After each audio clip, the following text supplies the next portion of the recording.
जय जय रघुवीर समर्थ. समर्थ म्हणतात की आई वडिलांची सेवा हीच ईश्वर सेवा आहे. समर्थ म्हणतात की आई वडिलांची सेवा हीच ईश्वर सेवा आहे. आणि म्हणून समर्थ म्हणतात की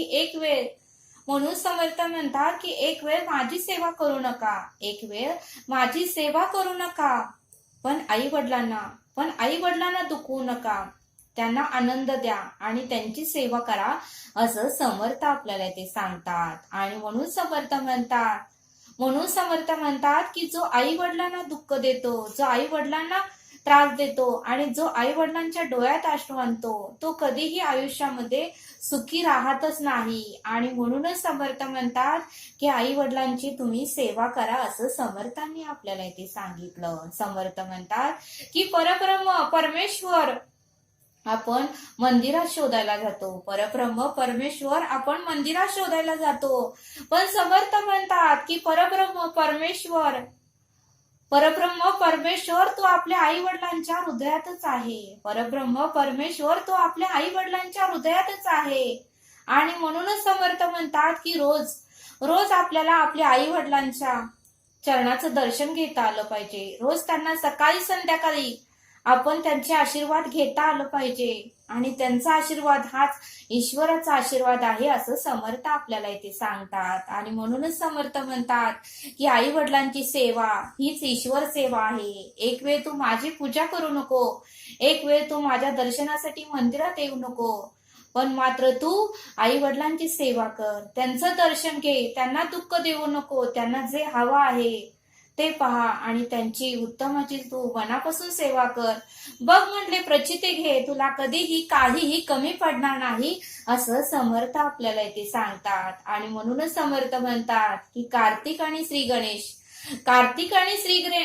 यांच्या दोघांमध्येही स्पर्धा लागली होती. कार्तिक आणि श्री गणेश या दोघांमध्येही स्पर्धा लागली होती की जो कोणी ब्रह्मांडाला अगोदर फेरी घालून येईल, जो कोणी पूर्ण ब्रह्मांडाला अगोदर फेरी घालून येईल, तो श्रेष्ठ आहे, तो श्रेष्ठ असेल, अशी स्पर्धा लागली होती. आणि त्यामुळे कार्तिकला वाटलं की आपण ह्या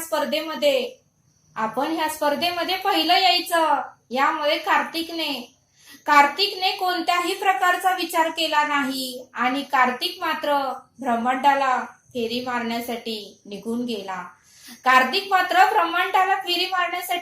गेला. मात्र श्री गणेश हे तेथेच थांबले. ते हुशार होते. श्री गणेश हे कोठेही गेले नाही, तेथेच थांबले. त्यावेळेस सर्व देवलोक श्री गणेशाला म्हणाले की तू का गेला नाहीस. श्री गणेशाला बोलू लागले. त्यावेळेस श्री गणेश म्हणाले की माझे परब्रह्म, माझं पूर्ण ब्रह्मांड माझ्या समोरच आहे. माझे आई वडीलच हे माझ्यासाठी पूर्ण ब्रह्मांड आहे. माझे आई वडीलच माझ्यासाठी परब्रह्म आहे. माझे आई वडीलच माझ्यासाठी ईश्वर आहे. आणि श्री गणपतीने मात्र पार्वती आणि श्री शंकरांना आणि पार्वती मातेला त्यांनी 3 फेऱ्या मारल्या. श्री गणपतीने आपल्या आई वडिलांना 3 फेऱ्या मारल्या. त्यांना साक्षात दंडवत घातला. त्या दोघांचाही आशीर्वाद घेतला. आणि त्यावेळेस मात्र सर्व देवलोक गणपतीच्या अंगावर फुले टाकू लागले आणि गणपतीचं स्वागत करू लागले. सर्व देवतांनाही आनंद झाला की श्री गणेश किती बुद्धिमत्ता आहे, त्यांच्यामध्ये किती विचार सुंदर आहेत. कार्तिक मात्र कोणताही विचार न करता ब्रह्मांडाला फेरी मारायला गेला. मात्र श्री गणेशाने मात्र आपल्या आई वडिलांना पूर्ण ब्रह्मांड मांडलं, आपल्या आई वडिलांना ईश्वर मांडलं, आपल्या आई वडिलांना हे पूर्ण ब्रह्मांडाचं स्नान आपल्या आई वडिलांच्या चरणातच पाहिलं. असं सर्व देव गणपतीचं कौतुक करू लागले. बघा म्हटले समर्थ, कार्तिकला समजलं नाही, पण श्री गणपतीला कळालं, श्री गणेशाला कळालं की आई वडीलच सर्वश्रेष्ठ आहेत आणि आई वडीलच पूर्ण ब्रह्मांडाचं ज्ञान आई वडिलांकडेच आहे. आणि म्हणूनच श्री गणपतीने आई वडिलांना 3 फेऱ्या मारल्या आणि त्यांचं दर्शन घेतलं. आणि गणपतीचाच स्पर्धेमध्ये नंबर ही पहिलाच आला, असं समर्थांनी आपल्याला इथे सांगितलं. आणि म्हणूनच समर्थ म्हणतात की सकळ तीर्थ आपल्या आई वडिलांच्या चरणापाशीच आहे. सकळ तीर्थ आपल्या आई वडिलांच्या चरणापाशीच आहे. आणि म्हणूनच समर्थ म्हणतात की आपल्याला आपल्या आई वडिलांचं सकाळी संध्याकाळी दर्शन घेता आलं पाहिजे, असं समर्थांनी आपल्याला इथे सांगितलं. आणि म्हणून समर्थ म्हणतात की संत रोहिदास चांभारने पण चंपल शिवण्याचा धंदा तर होताच, पण काम करता करता आपल्या आई वडिलांची ही सेवा घडावी म्हणून त्यांनी आपल्या शेंडीलाही आई वडिलांच्या झोक्याची दोरी बांधली होती. आणि दोन्ही काम ते करत होते. इकडे चप्पलही शिवत होते आणि इकडे मान हलवून आपल्या आई वडिलांची सेवाही ते करत होते. बघा म्हटले समर्थ संत लोकही किती महान होते. त्यांनीही आपल्या आई वडिलांची सेवा उत्तमाची केली होती. श्रावण बाळानेही आई वडिलांची सेवा उत्तमाची केली होती. श्रावण बाळानेही आपल्या आई वडिलांची सेवा उत्तमाची केली होती. श्रावण बाळाचे आई वडीलही अंध होते. त्यावेळी श्रावण बाळानेही टोपली तयार करून दोन्ही टोपलीमध्ये आपल्या आई वडिलांना बसवलं आणि काठी घेऊन त्या काठीला ही टोपली दोरीनं बांधली आणि ती काठी आपल्या खांद्याला अडकून त्यांनी प्रत्येक तीर्थयात्रेला जाऊन आपल्या आई वडिलांचं त्या तीर्थक्षेत्राचं दर्शन घडवून आणलं. बघा म्हणले समर्थ, श्रावण बाळानेही आपल्या आई वडिलांची सेवा उत्तमाची केली होती. बघा म्हणले समर्थ, ज्यावेळेस पुंडलिकालाही कळालं की आई वडीलच सर्वश्रेष्ठ आहेत, आई वडीलच म्हणजे परब्रह्म आहेत, आई वडिलांची सेवा म्हणजे परब्रह्माची सेवा, हे ज्यावेळेस पुंडलिकालाही कळालं त्यावेळेस संपूर्ण आयुष्य पुंडलिकानेही आपल्या आई वडिलांची सेवा करण्यात घालवलं. आणि एवढी सेवा केली की परब्रह्म पांडुरंग साक्षात पुंडलिकाला दर्शन द्यायला आले आणि आतापर्यंत ते विटेवरच उभा आहेत, आपण पाहतच आहे असं म्हणाले आपले समर्थ. बघा म्हणले समर्थ, आपण बघतच आहोत की विठ्ठल अजूनपर्यंत विटेवरच उभा आहे. विठ्ठल अजूनपर्यंत त्या विटेवरच उभा आहे. पुंडलिकाने त्यांना वीट टाकली आणि म्हणाले, तुम्हाला जर वेळ असेल तर तुम्ही या विटेवर थांबा, अजून माझ्या आई वडिलांची सेवा माझ्याकडून पूर्ण झालेली नाही.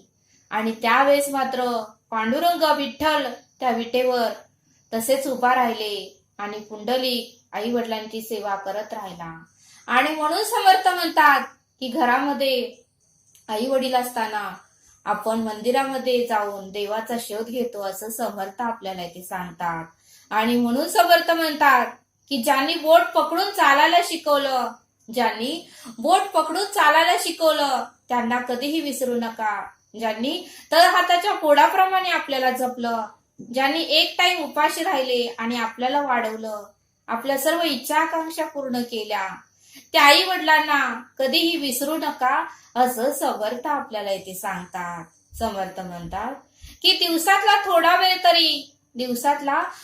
वेळ तरी आपल्याला आपल्या आई वडिलांसाठी देता आलं पाहिजे. आपण आपल्या लाईफ मध्ये एवढं बिझी होतो, मोबाईल बघण्यामध्ये आपण तास वेळ वाया घालवतो, पण आपल्या आई वडिलांकडे आपण लक्ष देत नाही, आपण त्यांच्याकडे दुर्लक्ष करतो. मग समर्थ म्हणतात की थोडा वेळ तरी आपल्याला त्यांना वेळ देता आलं पाहिजे, त्यांचा जे आवड निवड आहे ते विचारता आलं पाहिजे, त्यांचीही आपल्याला सेवा करता आली पाहिजे, असं समर्थ आपल्याला इथे सांगतात. आणि म्हणून समर्थ म्हणतात की रोज सकाळ संध्याकाळ आपल्याला आपल्या आई वडिलांच्या चरणाचं दर्शन घेता आलं पाहिजे, असं समर्थांनी आपल्याला इथे सांगितलं. समर्थ म्हणतात की श्रीराम प्रभूंनी 14 वर्ष वनवास भोगल्यावर, ज्यावेळेस 14 वर्ष वनवास भोगून ज्यावेळेस श्रीराम प्रभू अयोध्यामध्ये परत आले, त्यावेळेस त्यांनी माता कैकेयीला अगोदर पाया पडून माता कैकेयींचा आशीर्वाद घेतला.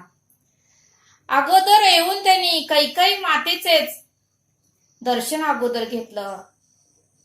त्यावेळेस कैकेयी माता कौशल्या मातेला विचारलं, कैकेयी मातेने कौशल्य मातेला विचारलं की तुम्हाला तुम्हाला प्रभू श्रीरामांनी अगोदर माझ्या पाया पडून दर्शन घेतलं, माझा आशीर्वाद अगोदर घेतला, म्हणून तुम्हाला राग तर आला नाही ना? त्यावेळेस कौशल्या मातेनेही खूप छान उत्तर दिलं.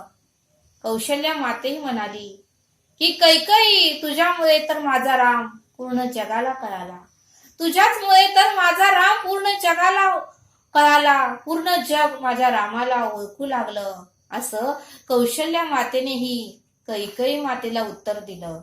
बघा म्हणले समर्थ, साक्षात परब्रह्म, सृष्टीचे चालक, सृष्टीचे मालक, ते सुद्धा आपल्या आई वडिलांचा आदर करत होते, आई वडिलांचं दर्शन घेत होते, आई वडिलांना विचारल्याशिवाय, त्यांची आज्ञा घेतल्याशिवाय कोणतेही काम करत नव्हते. आणि म्हणूनच त्यांचं कोणतेही काम त्यांनी आज्ञा घेऊन करत होते, म्हणून त्या कामाला यश, कीर्ती, प्रताप, महिमा येतच होता, असं समर्थ आपल्याला ते सांगतात. आणि म्हणून समर्थ म्हणतात की आई वडिलांना दुःख देऊन कोणतेही काम करू नका, आई वडिलांना दुःख देऊन कोणतेही काम करू नका, त्या कामामध्ये त्यांचा आशीर्वाद नसतो. आपण त्यांना दुःख देऊन जर एखादं काम केलं तर त्या कामामध्ये त्यांचा आशीर्वाद नसतो, आणि मग ते काम पूर्ण होत नाही, आणि मग आपल्याला त्रास होतो. आणि म्हणून समर्थ म्हणतात की कोणत्याही कामाची सुरुवात करताना आपल्या आई वडिलांचा आशीर्वाद घेऊन त्या कामाची सुरुवात करा, त्यामध्ये तुम्हाला यश, कीर्ती, प्रताप, महिमा नक्कीच मिळेल, असं समर्थांनी आपल्याला इथे सांगितलं. समर्थ म्हणतात की छत्रपती शिवाजी महाराजांनी जिजाऊ मातेचं सर्व काही ऐकलं, छत्रपती शिवाजी महाराजांनी जिजाऊ मातेचं सर्व काही ऐकलं, आणि लढाईला जाताना जिजाऊ मातेचा आशीर्वाद घेऊनच ते जात होते. लढाईला जातानाही जिजाऊ मातेचा आशीर्वाद घेऊनच ते लढाईला जात होते, आणि म्हणूनच छत्रपती शिवाजी महाराजांचा विजय झाला, असं समर्थांनी आपल्याला इथे सांगितलं. छत्रपती शिवाजी महाराजांनाही 72 तास समर्थ रामदासांनी निरूपण सांगितले. छत्रपती शिवाजी महाराजांनाही 72 तास समर्थ रामदासांनी निरूपण सांगितले. त्यावेळी छत्रपती शिवाजी महाराजांमध्येही सामर्थ्य आले, आणि म्हणूनच त्यांनाही यश, कीर्ती, प्रताप, महिमा प्राप्त झाला, असं समर्थांनी आपल्याला इथे सांगितलं. आणि म्हणूनच समर्थ म्हणतात की कोणत्याही कार्याची सुरुवात करताना आपल्याला आपल्या आई वडिलांचा आशीर्वाद घेता आलं पाहिजे, त्यांची आज्ञा घेता आली पाहिजे, त्यांचाही विचार आपल्याला घेता आलं पाहिजे, कारण आपल्यापेक्षा ज्ञानाने, विचाराने, अनुभवाने आपले आई वडील हे फारच मोठे आहेत, आणि म्हणूनच त्यांनाही आपल्याला मान सन्मान देता आलं पाहिजे, त्यांचाही आशीर्वाद घेऊन आपल्याला कार्य करता आलं पाहिजे. आणि त्यांचा आशीर्वाद न घेता एखादं कार्य केलं तर ते सिद्धीत जात नाही. त्यांचा आशीर्वाद घेऊन जर एखादं काम आपण केलं तर त्या कामाला यश, कीर्ती, प्रताप, महिमा नक्कीच मिळणार आहे. तुम्ही हे एकदा करून बघा, तुम्हाला प्रचिती नक्कीच येईल, असं समर्थांनी आपल्याला इथे सांगितलं. समर्थ आपल्याला एक बोध देतात. एका राजाच्या राजमहालात एक भिक्षुक भिक्षा मागण्यासाठी आला. राजाने मात्र अहंकाराने त्याला म्हणाला, राजा अहंकाराने त्या भिक्षुकाला म्हणाला की तुला काय हवं आहे, तुला काय हवं आहे ते तरी सांग. त्यावेळेस तो भिक्षुक हसत राजाला म्हणाला, राजा हे भिक्षापात्र, हे माझ्याकडे भिक्षापात्र आहे, आणि हे भरेल एवढं सोने, नाणे, दागिने, संपत्ती मला तुम्ही द्या. हे भिक्षापात्र आहे, आणि हे भिक्षापात्र भरेल एवढं सोनं, नाणं, दागिने आणि संपत्ती तुम्ही मला द्या, पण भिक्षापात्र मात्र पूर्ण भरलं पाहिजे. हे भिक्षापात्र मात्र पूर्णपणे भरलं पाहिजे, एवढं राजे साहेब तुम्ही लक्षात ठेवा. त्यावेळेस राजाही म्हणाला, अरे माझ्याकडे एवढी संपत्ती आहे, अरे माझ्याकडे भरपूर संपत्ती आहे, तुझं भिक्षापात्र त्याच्यासमोर फार छोटा आहे, तुझं भिक्षापात्र त्याच्यासमोर फारच छोटा आहे. असे म्हणून राजाने पातली भरून सोनं नाणं त्या भिक्षापात्रात टाकण्यास सुरुवात केली. अख्खी पातली रिकामी केली, तरीही भिक्षापात्र रिकामच होतं. शेवटी राजाने जेवढी होती संपत्ती तेवढी सगळी संपत्ती त्या पात्रात टाकण्याचा आदेश दिला.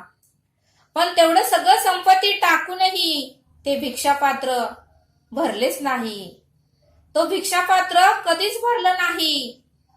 खजिना टाकलं, सोनं टाकलं, हिरे टाकले, पैसे टाकले, तरीही ते भिक्षापात्र भरलं नाही. त्यावेळेस राजाला आश्चर्य वाटलं आणि राजाने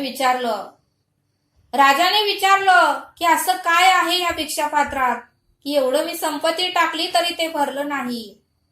त्यावेळेस तो भिक्षुकाने राजाला उत्तर दिलं. तो भिक्षुक म्हणाला, या भिक्षापात्राचं वैशिष्ट्य काय आहे हे मलाही माहिती नाही, परंतु हे भिक्षापात्र मात्र एका माणसाच्या कवटीपासूनच तयार केलं आहे. हे भिक्षापात्र मी माणसाच्या कवटीपासूनच तयार केलं आहे आणि त्यात या भिक्षापात्रात मात्र माणसाचं मन आहे. या भिक्षापात्रात मात्र माणसाचं मन असतं आणि म्हणूनच हे माणसाचं मन कशानेच भरत नाही आणि म्हणूनच हे भिक्षापात्रही भरलं नाही. ते वारंवार हे माणसाचं मन किती जरी दिलं तर वारंवार काही ना काहीतरी मागतच राहतं आणि म्हणूनच राजेसाहेब हे भिक्षापात्र भरलेलं नाही. आणि म्हणूनच मी तुम्हाला हेच सांगतोय की तुम्हीही आपल्या मनाला परमार्थाची जोड द्या, नामस्मरणाची जोड द्या, ध्यानाची जोड द्या, तरच हे मन स्थिर होईल. आणि ज्यावेळेस आपला मृत्यू येईल त्यावेळेस मात्र आपण या लोभामध्ये अडकून राहणारच नाही. असा उत्तम बोध त्या भिक्षुकाने राजाला सांगितला. त्यावेळेस राजालाही कळालं आणि राजानेही त्या भिक्षुकाचे आभार मानले. असा सुंदर बोध समर्थांनी आपल्याला इथे सांगितला. समर्थ आपल्याला एक श्लोक सांगतात. नसे गर्व अंगी सदावीत रागी, क्षमा शांत भोगी दया दक्ष योगी, नसे लोभ दाशोभ ना दैन्यवाना, इही लक्षणे जाणीचे योगी राणा. या श्लोकाचा अर्थ समर्थ सांगतात की ज्याच्या अंगी गर्व नाही, ज्याने असक्तीवर मात केली आहे, जो क्षमाशील आहे, नित्य शांत आहे, दया करण्यात तत्पर आहे, जो इतरांशी दया करण्यात तत्पर आहे, जो योगी आहे, ज्याला कशाचाही लोभ नाही, ज्याच्या मनात कसलीही चिंता नाही, आणि विषय सुखाचा लालच नसल्यामुळे तो दैन्यवानाही नाही. असा सर्व लक्षणांनी युक्त असलेला पुरुष खरा योगीराज